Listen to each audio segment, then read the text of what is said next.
Hello, everybody. It is me, Pacific. Today, I want to talk about something that's definitely going to get me in trouble and under fire, no pun intended. But I was thinking about it, and I'm not the only one who feels this way. I did not talk about my opinions until just now on this screen, but I was at a birthday celebration yesterday with friends and family that I'm involved with, and several people made the comment on their very own, which I thought was interesting. As some of you that are watching the news know, out here in Colorado, we have a place called the Black Forest, which is between Colorado Springs and Denver. Very nice, thick forest with trees very densely populated, full of trees so close together. Very pretty place. And I have found out in the last few days, I've been through there one time in my life, I had to deliver a snowplow to Colorado Springs. There was an accident on I-25 in a snowstorm that shut the highway down, so we had to cut through the Black Forest and take a big detour back to the Springs. What was interesting is that I thought, wow, these are pretty expensive homes back here. Something like 483 homes just went up in smoke in the last week. The fire has covered something like 62 square miles, and the fire is horrible. Flames 120 feet higher than the treetops. Two people killed in their garage trying to put out the fire in their home. I am sorry for that, and my regards to the surviving family of those people. But a couple things surfaced during this fire. One guy started whining that he lost his 67 Corvette. Another couple simply smiled and says, "Oh, we just jumped in our motorhome and left our house behind." These homes start at $500,000 and are up into the million or more dollar category. When I went to church yesterday, the pastor said we need to offer prayer for all the people of this fire. And I started thinking about that. I thought, what are we offering prayers for? People that lost their million-dollar homes? And I stopped and thought about this. There has been some tragedies in the last 10 years that have just been so huge. The Japanese earthquake and ensuing tsunami, the 2004 Indonesian tsunami, stuff where tens of thousands of people are wiped out and lose everything. Hardworking people, poor people, watching their entire town and village float out to sea. Contrast that to comfortable Coloradans with their SUVs, their expensive SUVs, and their little attitudes on the road, and their overpriced homes, and there's all this boo-hooing.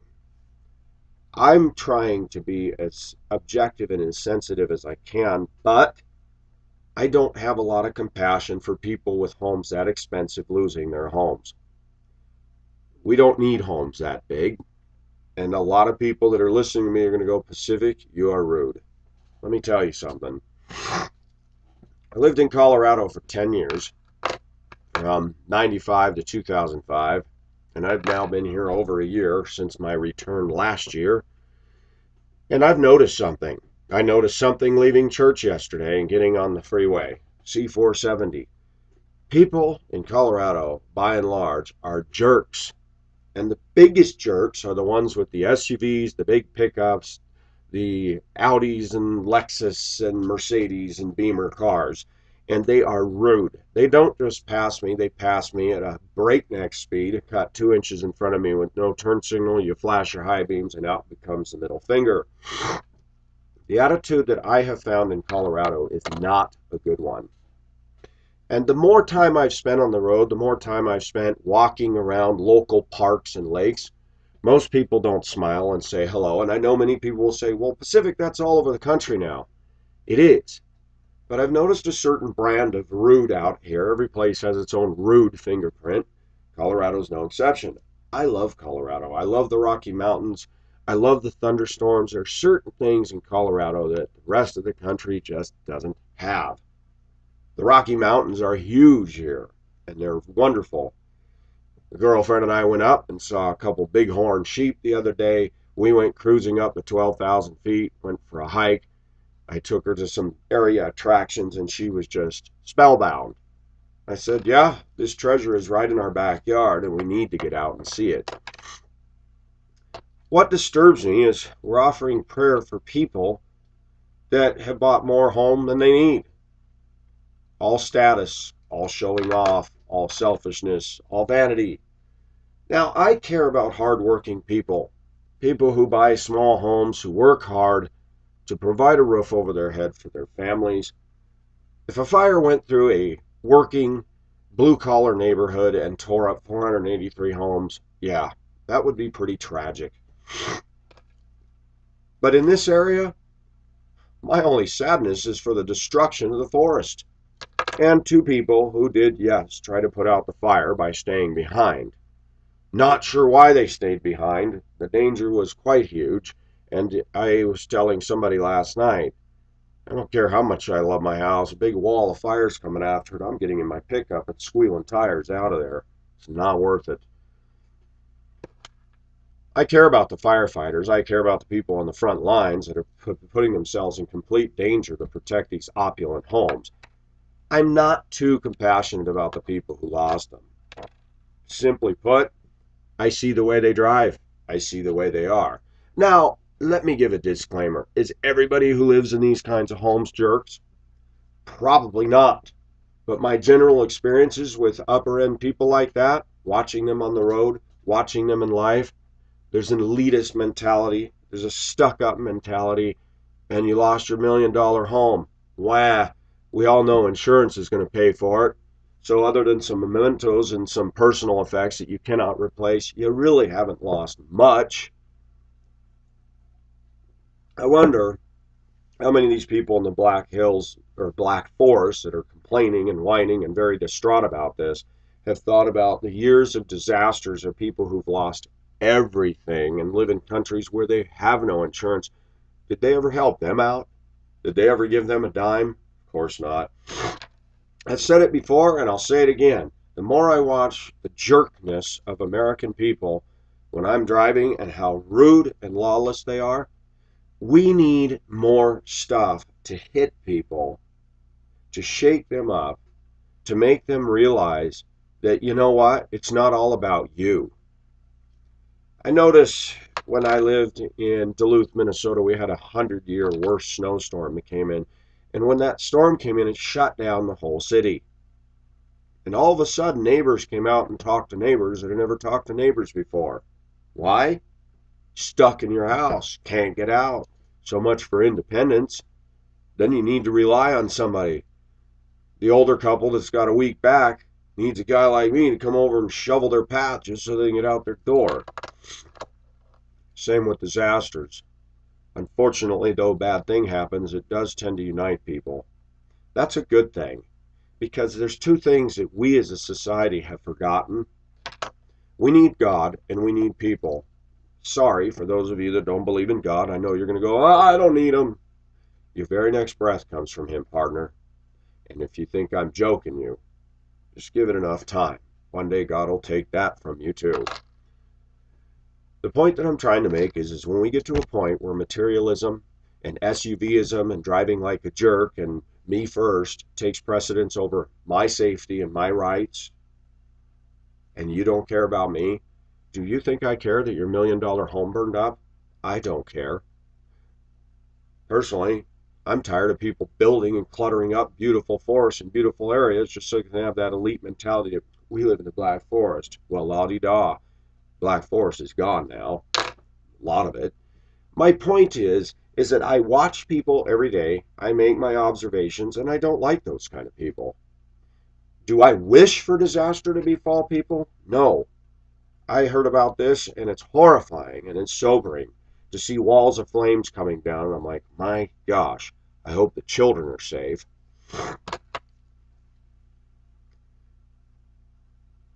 What I say may be harsh, but I just watch every day. Yesterday, when we got on C470, I said to my girlfriend, I said, watch how many of these people that are passing us at a high rate of speed and jerking around us are SUVs. With the little stupid family sticker, with their little woof dog paw sticker, with their Obama sticker, with their whatever.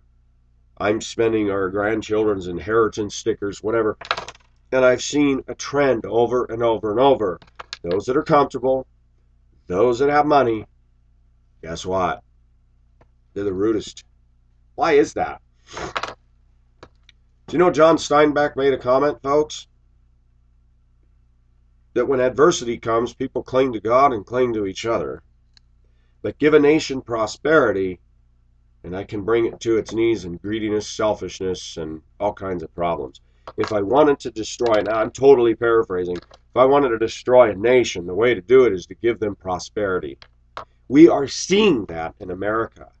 We are not united anymore. The only thing we're united in is our quest for self. But as far as united in community, united in caring and respecting each other, and people get mad at me for talking about this thing on the road, and I notice churches don't talk about this.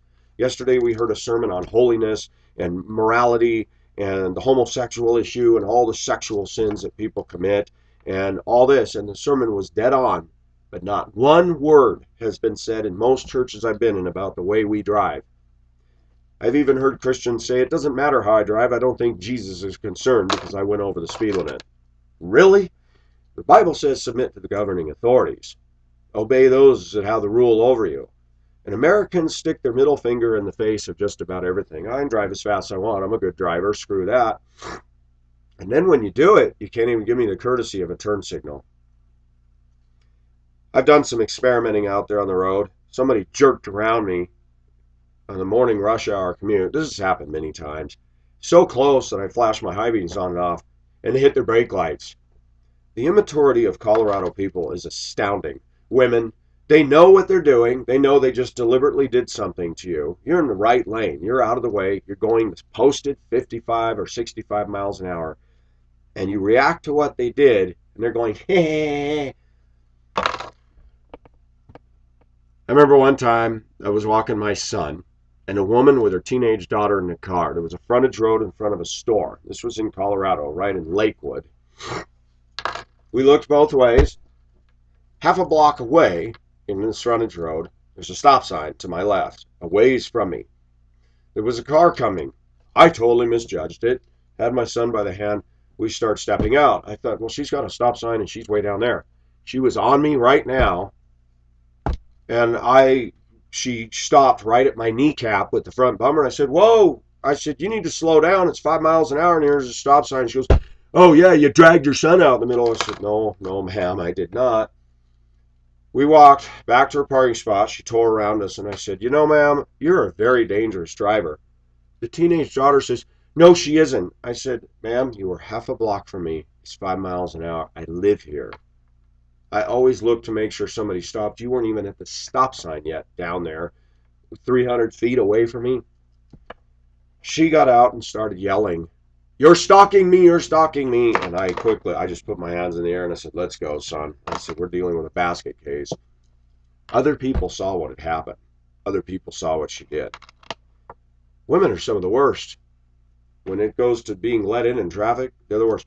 What does this have to do with the Black Forest? Because the people who live in those neighborhoods drive the same way. Speed limit doesn't matter. Turn signals don't matter. And the whole ha, screw you mentality is alive and well right here in good old Colorado. I don't like seeing forests burn up and seeing all this damage and destruction. 483 people lost their homes. Big deal. What about Indonesia? Hundreds of thousands. What about the Japanese? What about the Japanese people who worked hard for what they have and can't afford $500,000 homes? Their whole town is gone. There's no insurance. And the Chinese government or the Japanese government isn't doing anything for them. Do the people in Black Forest care? Did they? Doubtful. We in America tend to major on our little tragedies over here, and they're quite small in the big pendular pandemonium of things. And we make a big deal about it, and we're offering prayer. What are we praying for? Oh, these poor people lost their $1 million home. I'm going to say something. I'm going to say something bold. I do consider myself somewhat of a theologian about things, as I've studied biblical theology and stuff like that. I don't think God hears those kinds of prayers. I believe God hears the prayers of people crying out and saying, "Oh God, I have been so foolish. I spent all this money on myself so I could have status and everything. Thank you for saving my life. It's just a house. It's just a house. Help me to be more sensible. Help me to treat people right. Help me to care about other people. And help me to live within my means and not be extravagant and show offy and think I'm better than everybody else." Those are the kinds of prayers God hears. To the firefighters, and the Forest Service, and the other people, and the pilots flying the C-140 transports, dropping the stuff, you guys have been doing a good job. Keep up the good work. Firefighting is dangerous stuff. But it's just too bad that people, especially people of big money, put themselves in danger's way and put all these people at risk just to protect their ridiculous, oversized McMansions. Sorry, guys. Don't have much compassion for your loss. For the guy that lost the 67 Corvette and the people that darted off in their RV, must be nice. Shoot, I got an 18-year-old truck with rust on the side of it, and it's still going strong. This is Pacific, signing off. Bye-bye.